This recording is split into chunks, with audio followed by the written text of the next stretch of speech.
When did your gut feeling save you? Story 1. This story is about my dad. When I was around 10 or 11 years old, I was downstairs helping him with some woodworking. The workshop was filled with the smell of sawdust and the sound of tools. My dad was getting ready to run a 2x4 through the table saw. As he prepared, he noticed that I was standing right at his elbow instead of behind him. He stopped and turned to me, his expression serious. "Never stand behind a board when it's going through the saw," he said. "If it gets thrown, it could hit you." I thought he was being overly cautious. From behind him, I couldn't see as well, but I reluctantly moved as he instructed. He turned on the saw, and the loud whirring filled the room. As he started to push the board through, the blade suddenly hit a knot in the wood. The 2x4 shot out with incredible force, crashing against the wall 10 feet behind us. I stood there, stunned, realizing that if I hadn't moved, that board would have hit me square in the chest. It could have killed me. My dad's instinct and caution that day likely saved my life. Story 2. When I was around 8 or 9 years old, back in the early 90s, I lived just 3 blocks away from a convenience store. My best friend and I convinced our parents to let us walk there alone to get some snacks. It's important to note that while the 2 blocks closest to the store were connected, our 3rd block was its own separate neighborhood. On our way back from the store, we were approaching the first street when a truck drove by and stopped on the side of the road between the 1st and 2nd blocks on our side. I immediately felt uneasy and told my friend we should take a detour through the 1st neighborhood, then come out on the 2nd street and head home via the 3rd street to avoid the truck. She thought I was being silly, but reluctantly agreed to follow me.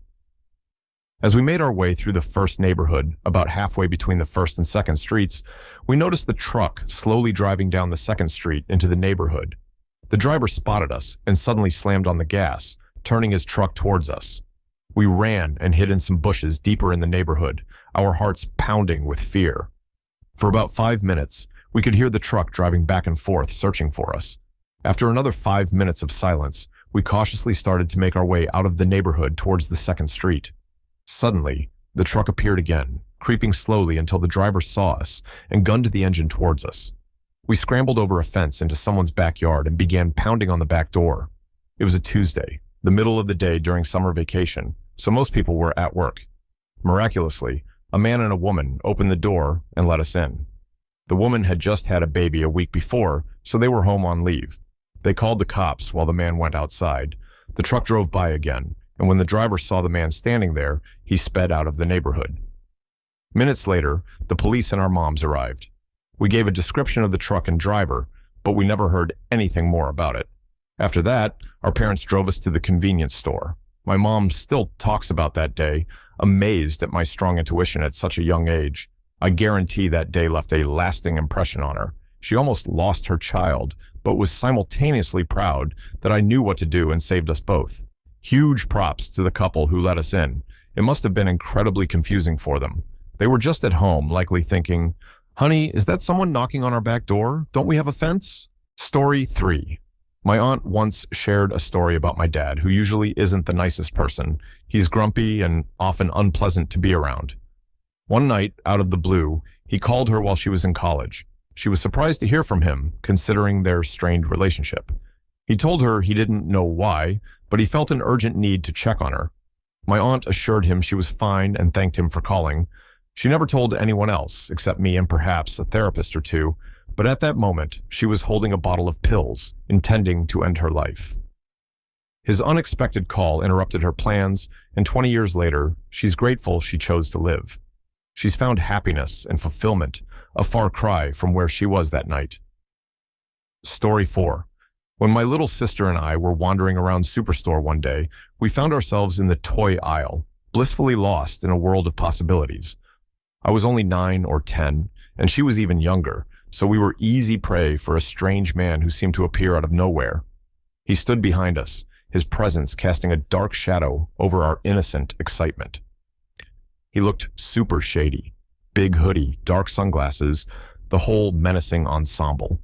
My instincts went on high alert. Something about him screamed serial murderer. My first thought was to move away, thinking we could just look at different toys. But no matter where we went, he followed us, maintaining a small but unnerving distance. Eventually, I whispered to my sister that a man was following us, and we began walking in circles around different aisles, trying to lose him. Finally, we spotted our dad and hurried to his side. As we reunited with our father, the strange man gave us one last lingering look before walking away. The encounter left a lasting impact on me. Despite being an outgoing kid, I became wary of strangers for a while, fearing that man would somehow follow us home.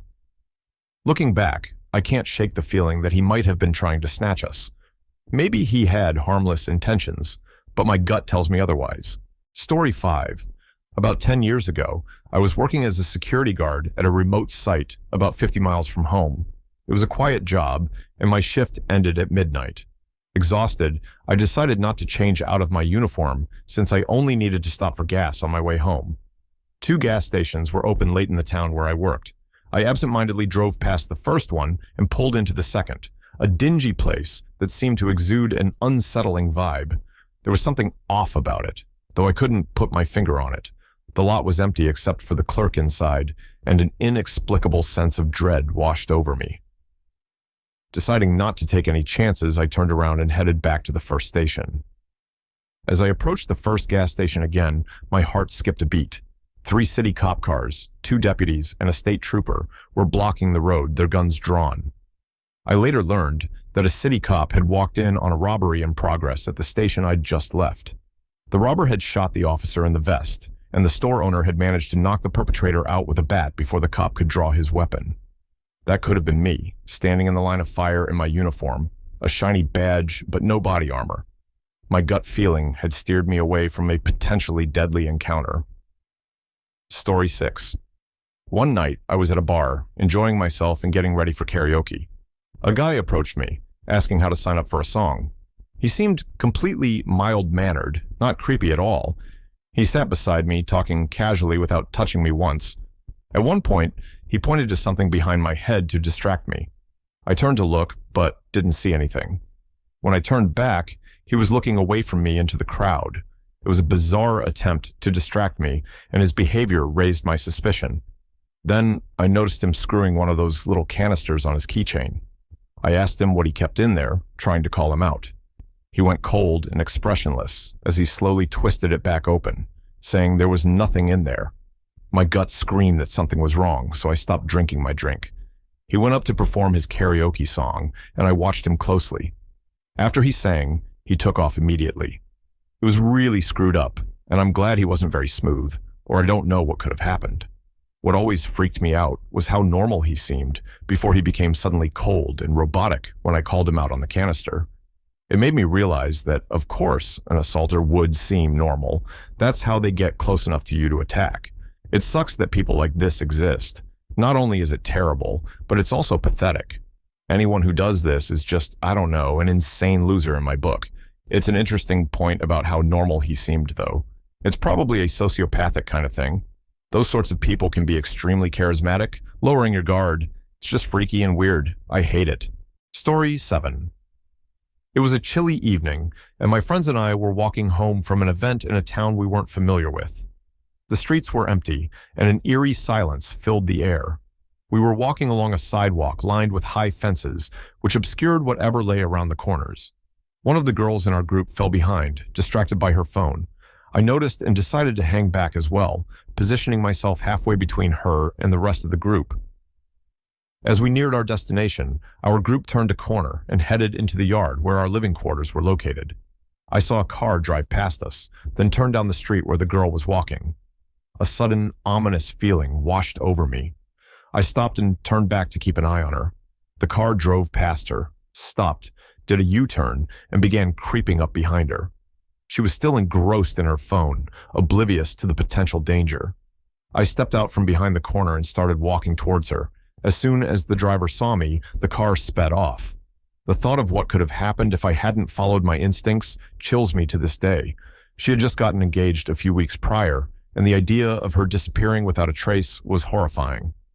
In hindsight, my awareness was heightened by the fact that we had recently worked with some safe houses in the area and had discussed human trafficking. The area was known for such activities, which likely put me on high alert. I'm grateful I trusted my gut and intervened. Sometimes, Those small instincts can prevent major tragedies. Story 8. I was dozing off in the passenger seat, lulled by the hum of the car and the monotonous landscape whizzing by. My friend was at the wheel, chatting animatedly just moments before. Suddenly, his voice stopped. In my groggy state, a sense of unease washed over me. Something was off. I forced my heavy eyelids open and turned to look at him. My heart skipped a beat. He was having a seizure. His legs were rigid, and his foot was pressing down hard on the gas pedal. We were hurtling downhill toward a bustling intersection, and the traffic light was red. Panic surged through me. Instinctively, I reached over and yanked the gear shift into park. The car protested, rattling and making unsettling noises, but it had already gained too much momentum. We were still rolling downhill. Desperation fueled my next move. I grabbed the steering wheel and veered us off the road, crashing into the side of an abandoned building. The impact jolted us, but I had no time to process it. I unbuckled my seatbelt, climbed over my friend, and managed to pull him out of the car. I turned him on his side just like I'd seen in first aid training. My heart was pounding in my chest, adrenaline coursing through my veins. Soon after, a police officer arrived at the scene. He took one look at the situation and remarked, "You couldn't have handled this in a safer fashion?" I bit back my frustration, simply apologizing, but inside, I was seething. "Screw you, buddy," I thought. I had just saved lives, maybe not just ours, but potentially many others too. It wasn't the time for criticism. It was a moment of sheer survival, and I did what I had to do. Story 9. A few months ago, I found myself in the hospital with shortness of breath and a racing heart. The sterile smell of antiseptic filled the air as nurses and doctors hurried about. They performed a chest x-ray, blood tests for clots, an ECG, and various other tests, but everything came back normal. After observing me overnight, they found that my oxygen saturation was perfect, and although my heart rate was slightly elevated, it was nothing too concerning. The ER doctor suggested that it was probably residual symptoms from a nasty virus I'd had a week earlier. As he prepared to discharge me, he asked how I felt about going home. I paused, a deep unease settling in my stomach. "I just have a bad feeling," I confessed, struggling to articulate the sense of foreboding that had taken hold of me. The doctor studied me for a moment before nodding. "Fair enough. Let's run one more test.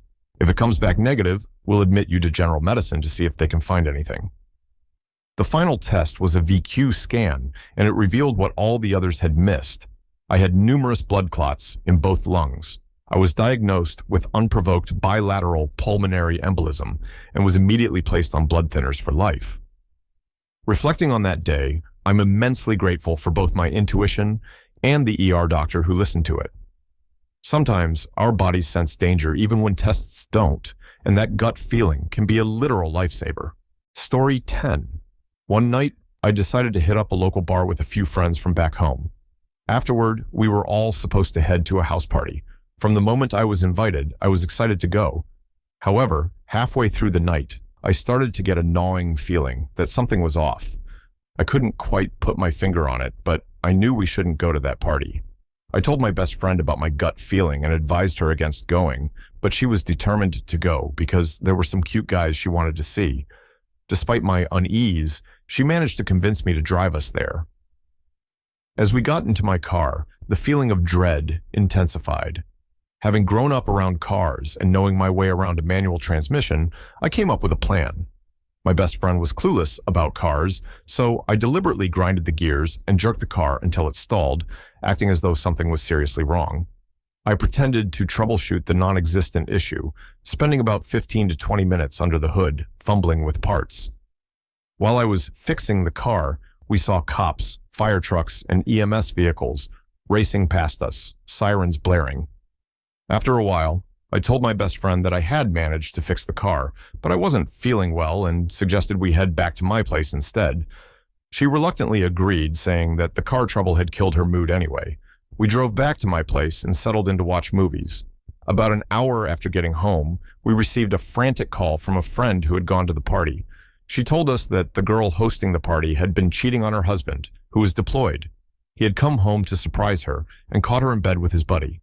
In a fit of rage, he pulled a gun and started shooting at her and his friend, causing everyone else at the party to flee in terror. I couldn't believe what I was hearing. That gut feeling had saved us from being caught in the middle of a potentially deadly situation. My best friend, now safe and sound, turned to me with wide eyes, realizing how lucky we had been. Story 11. The Amazon was the final leg of my 3-month solo trip around Latin America. I wanted to savor one last walk through the jungle before I left, so I set out from my jungle lodge around 8 a.m., heading towards a small river nearby. As I wandered through the dense, vibrant greenery, I decided to stop and close my eyes, soaking in the symphony of the jungle. The cacophony of crickets, birds, and insects was almost deafening. But almost immediately, a strange feeling washed over me. An eerie silence replaced the jungle's usual clamor, and an uncomfortable sense of foreboding settled in my gut.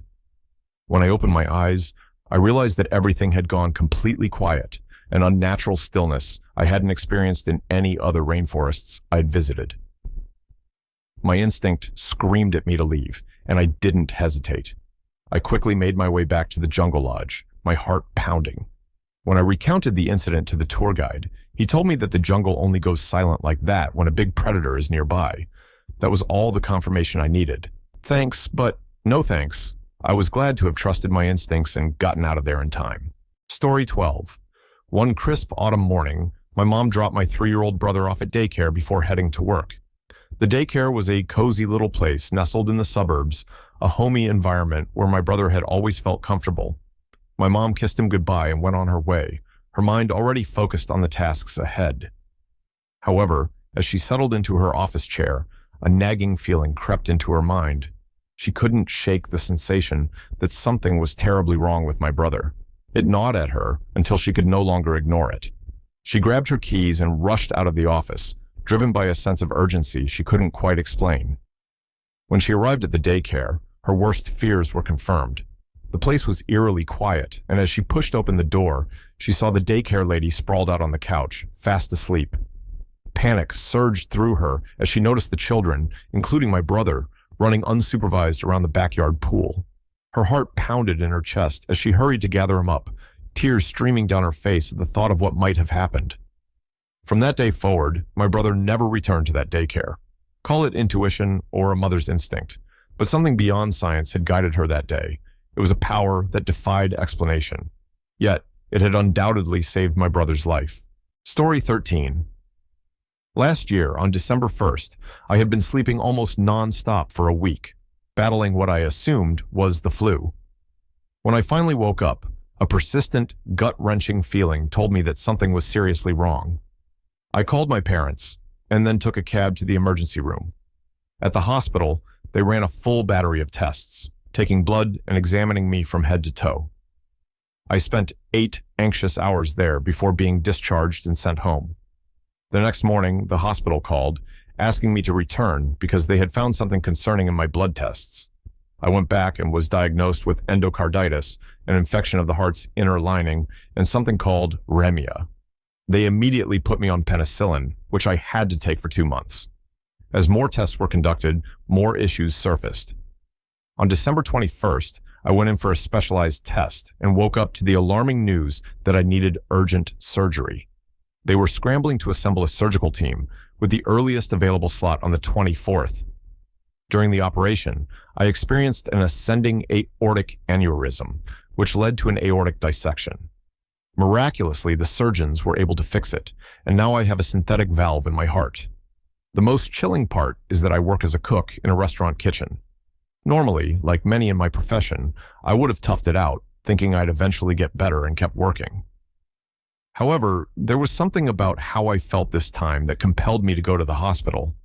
The doctors later told me that if I had ignored my instincts and continued working, I likely wouldn't have survived until my birthday.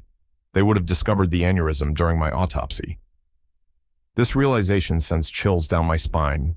My best friend, who works as an emergency room nurse at the same hospital where I had my surgery, later explained just how critical my condition was. She managed to stay calm and collected for my sake, but she was freaking out internally. After my recovery, I promised her that I would always listen to my gut feelings and seek help immediately if I ever felt that way again. Aneurysms terrify me, probably because a friend of mine had a brain bleed that, while not exactly an aneurysm, was similarly sudden and life-threatening. These things often strike without warning, and sometimes you don't even know they're happening until it's almost too late. Story 14. My dad had a court appointment to settle a long overdue payment for his workplace. He planned to take me along, hoping to give me some exposure to the adult world and its responsibilities. However, doing so meant he would have to leave the office's back door unlocked so the rest of the staff could clock in. Just before we left, he suddenly had a bad feeling about it and decided to have me stay back and man the office instead. I watched him drive off, feeling a mix of disappointment and curiosity about what the day would bring. Hours later, a call came in that shook me to my core. My dad had been T-boned outside the courthouse on the passenger side of the car.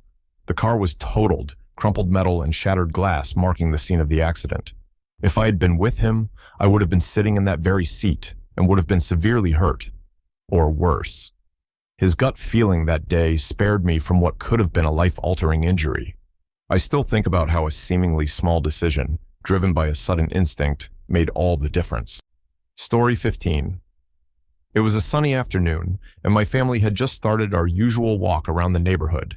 We had barely walked 50 to 75 meters from the house when my mother suddenly stopped. "I'm going back to check on Dad," she announced. I decided to go with her, and what we found was terrifying. My grandfather was slumped in his chair, conscious but unable to move or speak, his eyes wide with fear. My mother immediately called 911 and, sensing the urgency, called again when she felt the ambulance was taking too long. When the paramedics arrived, they quickly assessed the situation, but faced a new challenge. The stretcher was too wide to fit through the door. In a frantic rush, we tore the door frame off to get him out. During the ride to the hospital, my grandfather, still conscious, overheard one of the paramedics say, "There's no chance this guy makes it." Despite the odds, he survived. That incident occurred when I was about 5 or 6 years old, and over a decade later, my grandfather is still with us. At my mother's funeral, he spoke about how her quick actions that day had given him the chance to spend more time with her in her final years, a gift for which he would be eternally grateful. Story 16. This isn't my story, but an old high school teacher of mine once shared this harrowing experience. Back when he was a teenager, he and his friends were bar hopping.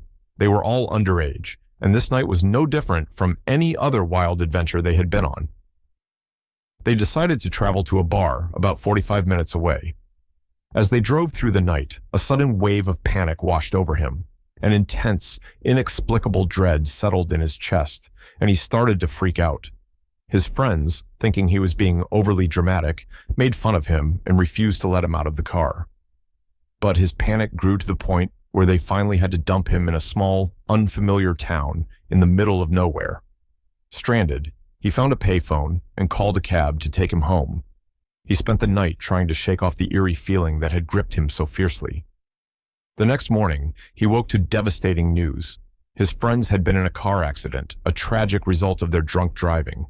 Most of them had died, and the lone survivor was left with a severe brain injury. His life was spared, all because of a gut feeling. While he was grateful to be alive, he often struggled with survivor's guilt, haunted by the loss of his friends and the knowledge that a moment of intuition had saved him from the same fate. It's a heartbreaking story, a stark reminder of the dangers of drunk driving. His gut feeling undoubtedly saved his life, but the price was unbearably high.